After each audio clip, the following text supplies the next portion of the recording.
Video of the shooting reached more than 100,000 people on our Facebook page. Now, the officer says the dog was aggressive, but many of you are asking, was there another option? 2 Works For You reporter Nathan Edwards gets answered from the police chief tonight, new at 10.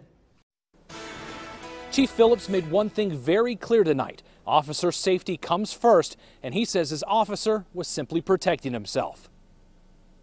The video difficult to watch. Get back.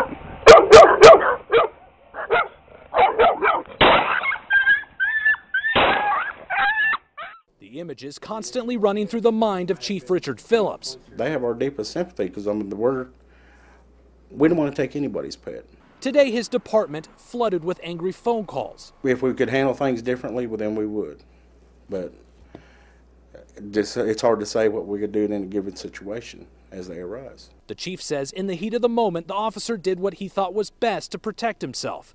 In larger cities, dogs are usually handled by animal control. Unfortunately, small towns, we do not have that luxury. City of Morris doesn't have animal control. The chief says there is no set policy in place for how to deal with aggressive dogs.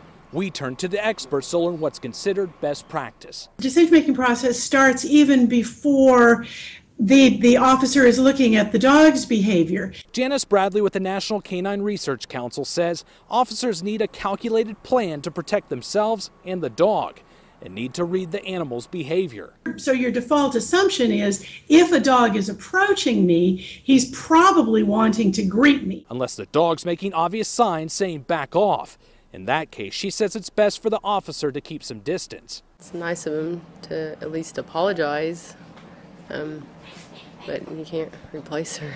Lisi's owner, Gina Bales, hopes change comes as a result of her nightmare, and she hopes it happens before Lisi's 2 pups grow up. I don't want us to worry about if, they were to get out and something like this happening again to them.